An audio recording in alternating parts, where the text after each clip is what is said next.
Namaskar. Startling developments in the Delhi blast. Now, an evidence has emerged of Bangladesh's hand in this whole thing. I have a small slide deck that I'll share with you. A small request, as always, to all of you to please like this video. And if you have not already subscribed to our channel, do subscribe to our channel. This is also coming in two modes, portrait mode as well as landscape mode. Whichever mode you are watching it in, please do comment how you like the mode and how the presentation is. Thank you very much. Thanks in advance. Let's take a quick look at the slide deck. Intel, that is intelligence, India's intelligence, finds a Dhaka link in the Red Fort terror blast.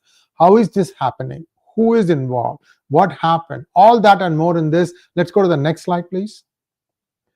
NIA, the National Investigation Agency, has gathered intelligence suggesting Bangladesh's territory may have been used in planning the attack on Red Fort that was aborted because the car detonated on the road. This has been repeatedly denied by the Bangladeshi government. What spills the beans is that there was one meeting. We are going to come to that in a minute. There was one meeting of many extremist elements, which was, to welcome somebody from Pakistan to come in and talk about this. And in that, there were two Bangladeshi government officials. How can you deny now? These are all the things that we are going to tell you. Just take a look. Just wait for a second. Like I said, if you have not already liked this video, please do like this video. Startling developments. A virtual meeting took place in Dhaka the week before the blast between militants and officials. Participants included Saifullah Saif, Pakistan-based LET commander, joining virtually, which means probably a Zoom meeting.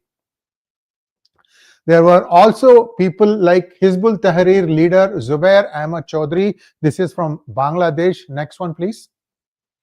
And there were also other people like Markazi Jamaat al-Hadith General Secretary Ibtisam Ilahi Zahir. Now this is this big spiller. The thing is, there were two Bangladesh officials, Dr. Nasirul Ghani and Muhammad Azaz, Dhaka North Corporation CEO. So these two people are present also in that virtual meeting. You cannot deny that you are not involved in this, Mr. Yunus. And I'll give you an update on where Mr. Yunus is trying to flee to. Please remind me at the end. I will do that. And I have some information about that. Very interesting details on that. You'll have to wait till the end because I won't want to diverge from this script. Also, militants from ABT, Ansarullah Bangla team, and an explosive expert, Suman Ahmed, was there. Sources indicate the group crossed into India via the Rajshahi Murshidabad corridor in early November and used a safe house tied to Bangladeshi national Ikhtiar for logistics and accommodation. This Ikhtiar fellow itself has a very interesting past. Let's go to the next page. Evidence of explosives and supplies flowing from Pakistan into West Bengal is under investigation, with manhunts underway for suspects who fled to Murshidabad after the blast. We still stand that 15 doctors are missing from Al-Falah University. 15, 1-5. And about 32 cars were planned to be part of blasts that were supposed to take out 50,000 civilians. 50,000 citizens all across India. That was the plan. Next one, please.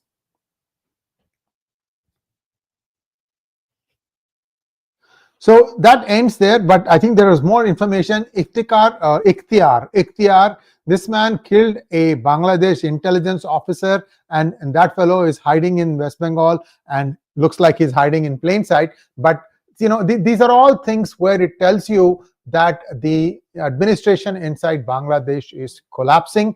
Anytime this could just completely come apart. By the way, a lot of other things have happened. 1, 2, 3, I'm going to let you know. Their national security advisor, who, by the way, is a citizen of the United States.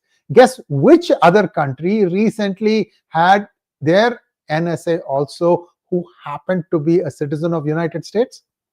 Anyone guess? I'm giving you a couple of minutes to guess the answer. Okay, so let's move on.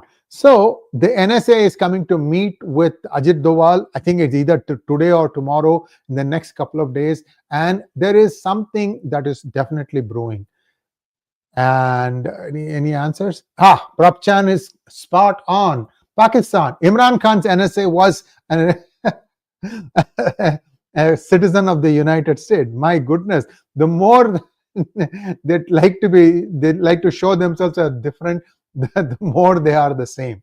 Okay, let's move on. So there was also an attempt, it is told, it is believed, by the CIA to try and resuscitate the humanitarian corridor between Bangladesh and Arakan area, Rakhine state.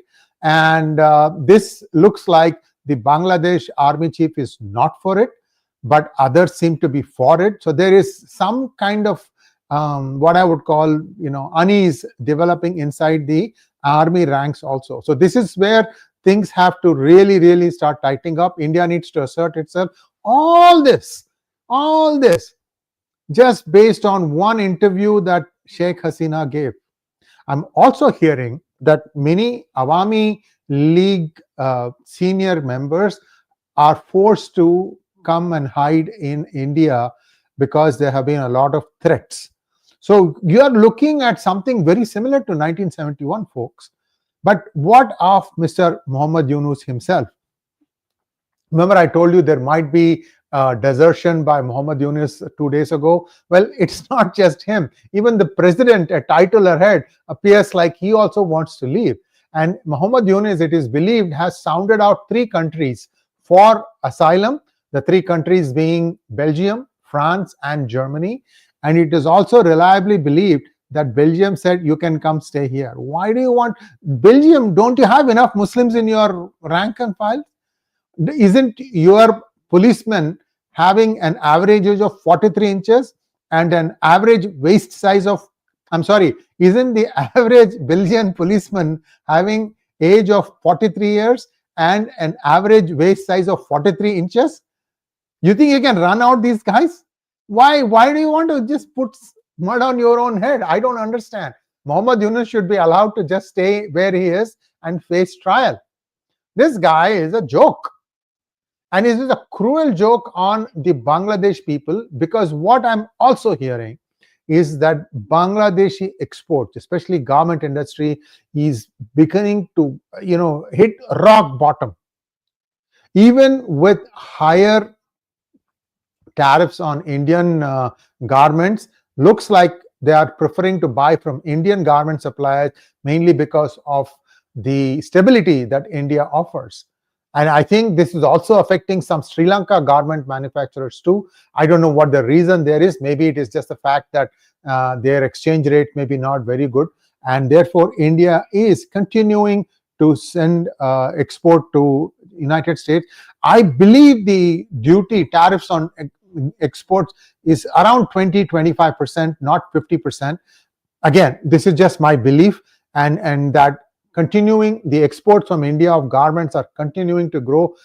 This is all, very reliable sources. That's all I can say. Somebody who's fairly high up in the garment industry circuit has updated us with this information. Be that as it may, what I'm trying to say is Bangladesh is going to go down the toilet if they don't do course correction almost immediately.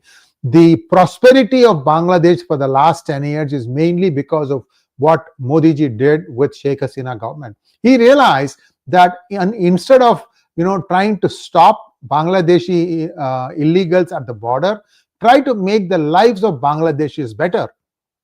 A lot of Indian industries were encouraged to go and set up garment factories in Bangladesh.